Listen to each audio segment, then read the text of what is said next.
Il est 8h31. Bretagne 5, l'invité de la matinale.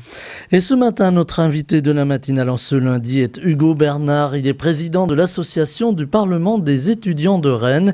Et il a fait la route pour venir nous rejoindre au micro de Bretagne 5. Je l'en remercie. Bonjour. Bonjour Monsieur Hamon, merci pour l'invitation. Alors, on va parler de ce Parlement des étudiants de Rennes. Est-ce qu'on peut en dire un petit mot? Qu'est-ce que c'est que ce Parlement des étudiants de Rennes?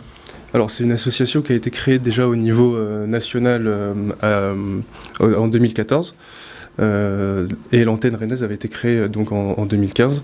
Donc c'est une association qui a pour but de promouvoir le débat d'idées, la pratique politique auprès des jeunes, mais aussi la connaissance institutionnelle à travers tout simplement des rédactions de propositions de loi et de débats directement dans une assemblée, souvent dans les amphithéâtres de Sciences Po Rennes ou de Rennes 1. Alors, c'est une association qui parle de politique, mais qui n'est pas politique en elle-même. Oui, c'est ça. Il y a quand même une dimension qui est plutôt apolitique. Et le but, c'est d'essayer de se séparer des considérations partisanes, surtout quand on est dans le bureau et qu'on est président, on doit avoir cette neutralité et justement promouvoir ensuite dans l'hémicycle le débat d'idées. Voilà.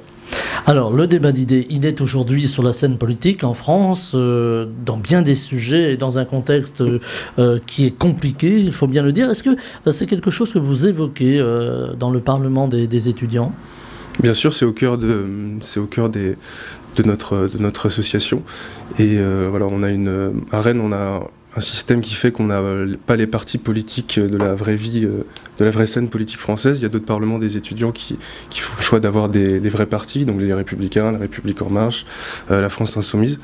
Nous, à Rennes, la pratique fait que maintenant les partis du Parlement sont complètement indépendants des partis nationaux, mais on retrouve forcément les sensibilités politiques de la scène politique française, et donc voilà, on peut quand même se retrouver.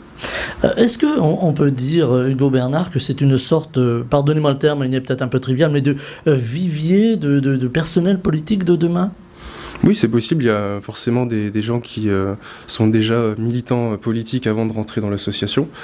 Mais c'est aussi, je pense, une solution pour ceux qui n'ont pas forcément envie de faire le pas vers directement des partis politiques et qui peuvent justement trouver cette solution alternative au début de tenter des simulations parlementaires, parce que l'exercice type, notre principal événement, c'est forcément les simulations parlementaires, où pendant une séance de 3-4 heures, les étudiants et les étudiantes de Rennes se mettent dans la peau d'un ou d'une députée, peuvent appartenir à un groupe politique et prendre la parole comme s'ils étaient à l'Assemblée nationale. Alors permettez-moi le terme là aussi, c'est une forme d'entraînement finalement à la vie politique. Mais il y a un aspect qui est pédagogique, parce que voilà, les étudiants et les étudiantes s'entraînent à rédiger des propositions de loi, des amendements, mais il y a aussi une dimension oratoire qui permet vraiment de progresser à l'oral, et je pense qu'on doit vraiment promouvoir cet aspect pédagogique aussi au Parlement des étudiants. Alors Hugo Bernard, vous êtes déjà venu, dans d'autres circonstances plus politiques justement, au micro de Bretagne 5. Est-ce que les vocations qui vont naître de ce Parlement des étudiants, finalement, ce seront les politiques de demain, le personnel politique de demain? Est-ce qu'il y a un engouement particulier de la jeune génération? On en avait parlé déjà, mais là, beaucoup plus dans le concret, j'allais dire. Bah justement, je trouve que ça a vocation à se développer au niveau national, parce qu'on maintenant on est quasiment à 16-17 sections à travers tout le territoire français. Et on observe bien, malheureusement, qu'il y a une abstention chez les jeunes qui est quand même massive, et qu'à part pendant les soirées électorales, le problème n'est jamais vraiment traité, voire même discuté. Donc je pense que c'est une solution qui est vraiment à promouvoir. Et à côté de ça, on observe aussi le développement d'un activisme alternatif à travers les marches pour le climat. Mais je pense que c'est vraiment notre devoir en tant qu'association qui promeut le débat d'idées, de se mettre dans une démarche d'écoute dans un premier temps, mais d'être aussi force de proposition et de pédagogie envers les étudiants. Et on vise aussi à à étendre l'association aux lycéens. C'est pour ça qu'on a créé un pôle sur mesure cette année qui sera destiné justement à aller vers les lycéens, à écouter leurs problématiques et d'essayer d'engager avec eux une réflexion qui les amènera plus tard à participer à l'association également. Est-ce que c'est aussi une façon de se réapproprier la vie politique de la part de cette jeune génération dont vous faites partie? Bien sûr, et ça permet aussi de voir quelle est l'opinion de la jeunesse sur des thèmes qui sont traités dans la presse actuellement au niveau national, comme sur le pouvoir d'achat. Notre première simulation parlementaire qui aura lieu le début octobre, justement, traitera de ce thème qui est le pouvoir d'achat, et qui, justement, chez les jeunes, a un écho qui est encore plus grand. Est-ce que vos pairs, vos grands devanciers, le personnel politique, les femmes, les hommes politiques, vous suivent de près, vous regardent, vous observent, vous rencontrent aussi? Alors oui, il y a cette... parce que j'ai dit que le traditionnel exercice c'était la simulation parlementaire, mais depuis quelques années, le Parlement des étudiants organise d'autres événements, comme des conférences politiques. Je sais que l'association du Parlement des étudiants de Rennes a reçu par exemple l'année dernière Jean-Luc Mélenchon, donc au sein de Sciences Po Rennes, et que les places, il y avait eu 200 places et les places étaient parties en 3 minutes. Donc, et la conférence s'était très bien passée, donc il y a une dimension politique. Et à la fin de chaque année, toutes les propositions de loi de chaque Parlement des étudiants sont regroupées dans un livre blanc. Et ce livre blanc est transmis aux députés, aux collaborateurs parlementaires. Donc c'est pas du vide, et nos propositions ont un impact également sur le personnel politique français. Alors justement, ce livre blanc, ces propositions que vous faites, elles ont un impact. Est-ce qu'au-delà de l'impact, elles ont un écho? Est-ce que certaines personnes politiques, de quelque parti que ce soit d'ailleurs, se sont emparées de telle ou telle proposition? Alors précisément, je ne vais pas avoir d'exemple tout particulier, mais je sais que... en tout cas, c'est le Parlement, parce que l'organisation fait qu'il y a un bureau national, et qu'ensuite chaque section autour de la France a son propre bureau. Et c'est le bureau national qui s'occupe justement de compiler l'ensemble des propositions. Et donc là, j'ai peut-être pas assez de précision pour le dire, mais en tout cas, je pense que c'est un livre blanc qui est de plus en plus consulté. Alors aujourd'hui, on voit, et vous le disiez, cette désaffection, ce désengagement d'une partie de la jeunesse, mais pas seulement finalement pour la chose politique. On voit une sorte il y a en fait une forme de dégoût. Alors je mets des guillemets de la vie politique. En tout cas, les gens sont désabusés, n'ont plus envie d'aller voter. Est-ce qu'on pourrait étendre peut-être au-delà des jeunes à monsieur, madame, tout le monde, cette forme de parlement finalement? Bien sûr, ça peut être... Et c'est pour ça que nous, on essaye de ne pas se cantonner qu'aux étudiants. Voilà, on a un projet vers les lycéens, mais aussi vers les jeunes actifs, qui ont peut-être aussi ce besoin de se faire entendre, en tout cas qu'on soit à l'écoute envers eux. Et voilà, c'est un des objectifs, notamment au niveau national, c'est d'essayer de diversifier le public à la fois dans les différentes filières universitaires, mais aussi dans tous les domaines. On a le sentiment aussi que le grand public, alors au-delà de la désaffection de la chose politique, n'arrive pas forcément à se faire entendre, à s'exprimer. C'est pas facile de dire voilà, on n'est pas d'accord avec telle chose. Alors après, il y a la manifestation, il y a la lutte, mais il y a aussi l'expression. Est-ce qu'aujourd'hui on a un grand besoin d'expression, mais alors d'expression construite finalement dans le grand public vers les politiques, en disant voilà, on n'est pas d'accord avec vous, ça fonctionne pas, mais nous on a des propositions, elles sont claires. Ça a été un peu le problème au moment des Gilets jaunes, ce besoin d'essayer d'avoir un peu plus la parole à travers justement, on peut passer par des processus comme le référendum d'initiative citoyenne ou le référendum d'initiative populaire. Et on voit bien que le personnel politique en a conscience. Après l'exécution, on peut la juger comme on veut, mais en tout cas les personnels politiques a pris conscience de ça. Il y a eu l'organisation du grand débat. On voit que c'est relancé aujourd'hui avec le CNR, le Conseil national de la refondation. Donc sur l'exécution, je ne sais pas ce que ça va donner, mais je pense que le personnel politique en a pris conscience, peut-être pas assez encore. et pourquoi pas maintenant réfléchir à trancher des sujets de la vie politique française autour du référendum, et pourquoi pas réinstaurer véritablement le référendum dans la vie politique française. Alors, il y a aussi la question de la confiance. Aujourd'hui, si les gens ne se déplacent plus pour aller voter ou pour participer finalement à cette vie politique française, c'est aussi parce qu'il y a une forme de rupture de confiance, j'allais dire de conscience, de confiance entre le personnel politique et là encore les électeurs, les électrices. Mais surtout, je pense, et c'est pour ça que le Parlement des étudiants de Rennes je trouve, fait à sa force, c'est que on se détache complètement des partis politiques, et je pense que c'est un des principaux sujets de dégoût aujourd'hui. Voilà, les gens reprochent forcément que dans certains partis politiques, il y a de l'entre-soi, ce qui est plutôt vrai pour certains. Et donc je pense que voilà, il y a vraiment une nécessité de repenser la pensée politique, mais c'est pas évident. Comment ne pas déteindre, pardonnez-moi là encore le terme est peut-être un peu marqué, sur l'ancienne génération politique à qui on reproche beaucoup de choses. Comment la jeune génération peut se positionner pour ne pas refaire les mêmes erreurs, alors que ce soit en termes de communication, que ce soit en termes d'exécution de programmes politiques, etc. Est-ce que là-dessus, le Parlement des étudiants, alors à Rennes en particulier, est-ce que vous travaillez sur une forme de rupture entre l'avant et l'après? C'est ce qu'on essaye de promouvoir. On essaye d'être de garder quand même l'esprit parlementaire à travers l'art oratoire et le débat d'idées. Mais il y a quand même en tout cas je parle pour Rennes, une logique où on n'est pas non plus complètement fermé sur soi-même. Les débats sont très respectueux. Il y a quand même un petit côté spectacle qui fait aussi le charme du Parlement des étudiants de Rennes. Mais voilà, on essaye aussi d'être à la pointe sur certains sujets. Présider une association, c'est aussi faire un peu de discipline, donc ne pas tolérer justement des comportements qui seront condamnables. Donc essayer d'être un peu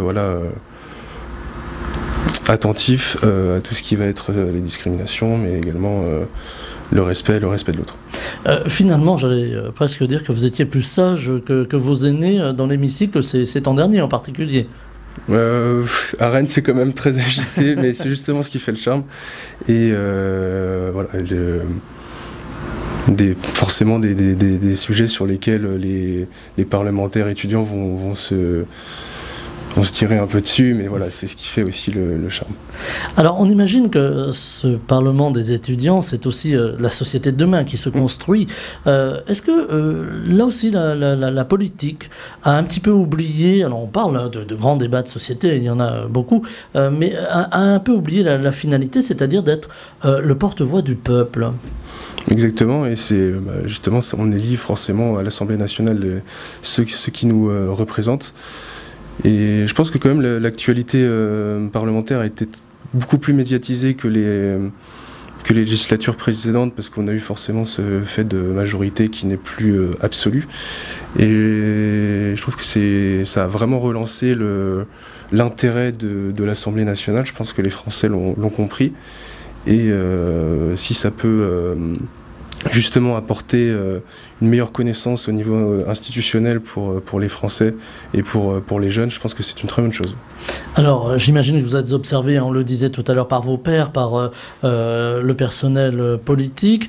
On parlait de sensibilité tout à l'heure. On ne va pas rentrer dans un débat politique ici ce matin, bien qu'on en parle de politique. Hein, et c'est pour ça que je voulais aussi vous entendre, hein, parce que on aime bien donner la parole aussi à la jeune génération, celle qui va nous suivre, celle qui sera aux affaires dans quelques années à peine.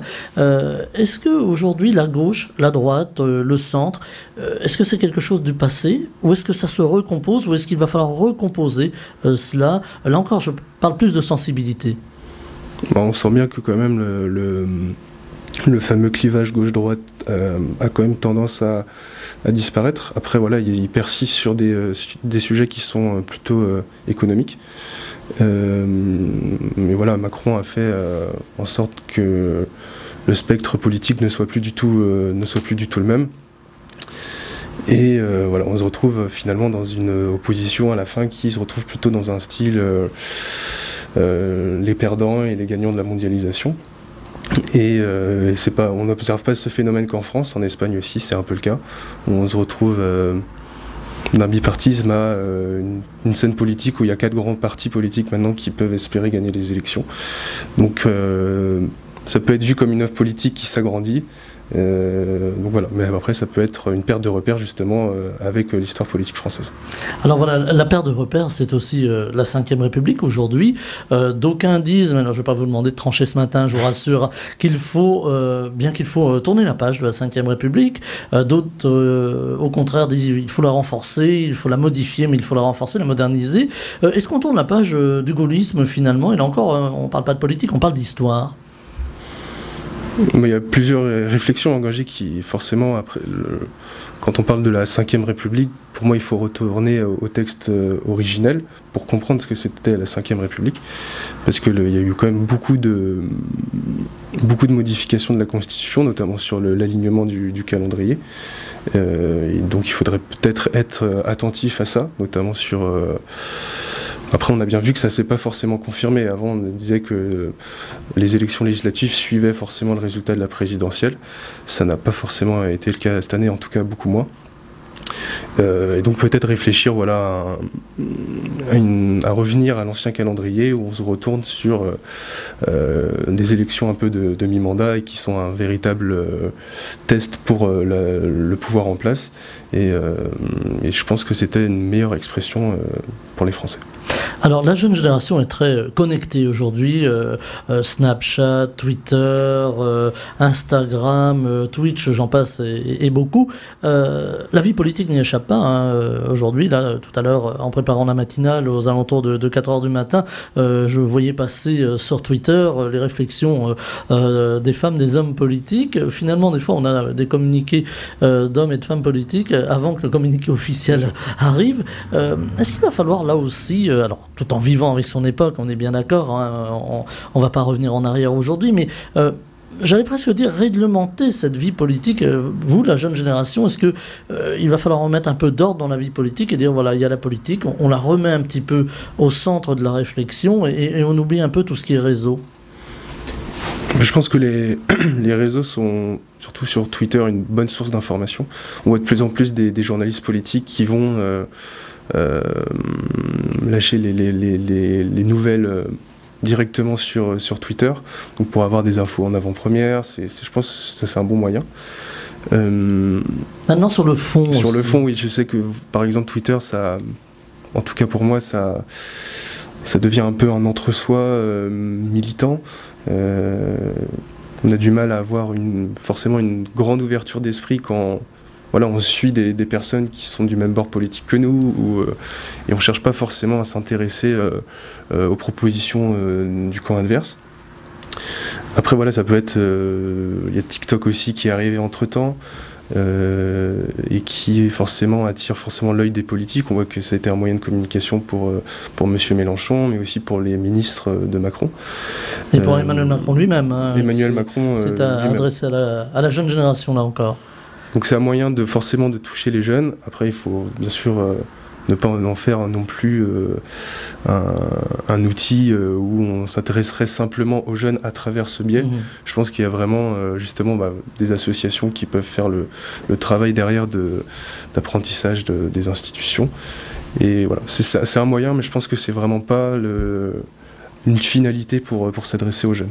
En tout cas sur les vrais problèmes, sur les vraies problématiques qui intéressent les jeunes. Voilà, on est plus sur la forme finalement que sur le fond. Alors Twitter ou d'autres réseaux sociaux d'ailleurs, on va pas montrer que Twitter du doigt, mais on y voit aussi une expression parfois violente, parfois forte vis-à-vis des élus. Aujourd'hui, on a même vu des menaces et autres folies. Mais est-ce que justement, vous, la jeune génération qui est habituée à tweeter ou en tout cas à comprendre ces réseaux, à les utiliser, est-ce que c'est quelque chose qui vous inquiète aussi en vous disant on nous interpelle directement, ce qui est une bonne chose finalement, c'est la démocratie, c'est dire voilà, vous êtes élu, je suis pas d'accord avec vous, mais il y a aussi l'envers du décor, c'est-à-dire en fait une forme de violence. Bien sûr. On arrive à beaucoup de situations où par exemple sur certaines polémiques ou sur certains sujets brûlants de l'actualité, où finalement une personnalité politique va au final porté plainte à la suite d'échanges qui ont été sulfureux. Donc c'est un problème d'en arriver à cette fin-là. Il n'y a pas de dialogue finalement. Il n'y a pas de dialogue et c'est surtout...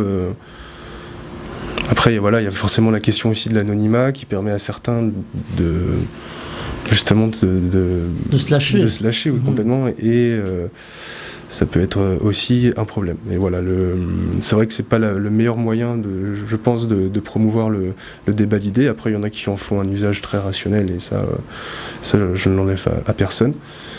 Mais voilà, essayer de quand même garder des canaux qui permettent de débattre dans la vraie vie, je pense que c'était la priorité. Le contact, toujours, le véritable contact. Aujourd'hui, la politique, on a l'impression qu'elle est abîmée en France. Hein. Là encore, hein, je reviens à notre début de conversation, c'est-à-dire une forme de désaveu, une forme de dégoût, une forme de plus envie finalement de participer à la vie démocratique. Or, on voit qu'aujourd'hui, on a une guerre aux portes de l'Europe, une guerre qui dure, qui est compliquée, qui est aussi sur le terrain d'ailleurs des réseaux sociaux ou encore de l'information et de la désinformation, des fameuses fake news. Est-ce que c'est quelque chose qui peut amener la réflexion de cette jeune génération dont vous faites partie, Hugo Bernard, et peut-être cette jeune génération qui débat dans ce Parlement des étudiants à Rennes autour de remettre la politique un peu au centre? C'est forcément le but, et je trouve que les réseaux sociaux, par exemple, sur des sujets qui vont être comme la guerre en Ukraine ou par exemple le Covid, on observe beaucoup de désinformation et forcément ces gens-là sont nombreux à penser ça, et ce qui fait que les fake news sont beaucoup relayées et ça peut emmener à une forme de pensée un peu brouillon sur des sujets qui sont vraiment importants et dont on doit capter les enjeux. C'est pour ça que nous, on essayera de faire des conférences, pas forcément sur ces thèmes-là, mais des conférences qui soient vraiment informatives et pédagogiques, justement pour que les étudiants, les lycéens et les jeunes actifs soient le plus au fait de ces thèmes d'actualité, et que ce soit vraiment des gens expérimentés, des gens du milieu, des experts qui viennent intervenir sur ces sujets. Est-ce que le recul finalement est important en politique? Est-ce qu'on a perdu ce sens du temps long, ce sens du recul, ce sens de la réflexion? Oui, on a des événements qui font depuis 3-4 ans que les politiques sont amenés à réfléchir à court terme, notamment la crise Covid. On est de plus en plus dans une politique de l'urgence, que ce soit, voilà, comme je l'ai dit, avec le Covid, mais aussi la guerre en Ukraine. Ça appelle à des propositions qui doivent être faites rapidement, justement pour que ça n'impacte pas forcément la population sur le pouvoir d'achat. Et donc on en oublie forcément des politiques à long terme, que ce soit au niveau économique, mais aussi au niveau culturel. Et donc c'est un véritable problème. Après, la situation d'urgence fait que on est obligé de répondre aussi aux problèmes à court terme des Français, que ce soit au niveau du pouvoir d'achat ou autre. Il nous reste à peine une minute, Hugo Bernard. L'actualité du Parlement des étudiants à Rennes, qu'est-ce que ça va être dans ces prochains jours, ces prochaines semaines? Alors, le premier événement, ça va être la simulation parlementaire sur le thème du pouvoir d'achat, qui aura lieu le 6 octobre sur le pouvoir d'achat, qui aura lieu dans les amphis de Sciences Po Rennes. Et donc vous pouvez retrouver bien évidemment toutes les informations relatives sur nos réseaux sociaux et le fameux lien d'inscription. Et on sera aussi amené à Rennes 1 et à Rennes 2 à aller dans les amphithéâtres pour présenter l'association et également présent au forum des associations. Un mot pour conclure. On peut assister, monsieur, madame, tout le monde. Vous avez prévu un jour d'ouvrir un petit peu les amphis pour que les gens puissent voir vos débats, vos réflexions? Alors, il y a la possibilité de s'inscrire forcément en tant que parlementaire. On donne aussi la possibilité aux gens de s'inscrire en tant que spectateurs. Donc ils ne sont pas obligés de directement se mettre dans un groupe politique. Ça permet d'attendre et de voir si ça leur convient. Donc, oui, il y a la possibilité d'assister juste en tant que spectateur. Voilà, et bien c'est là-dessus que l'on va se quitter. Hugo Bernard, je rappelle que vous êtes président de l'association du Parlement des étudiants de Rennes, jeune génération qui réfléchit sur la politique et puis on pourrait même aller par extension sur le monde de demain. Vous avez du travail, croyez-moi. Merci. Merci d'avoir été avec nous en direct ce matin au micro de Bretagne 5 dans la matinale et je vous souhaite une très belle journée. Merci, à vous aussi, au revoir. Bretagne 5 matin, Stéphane Hamon.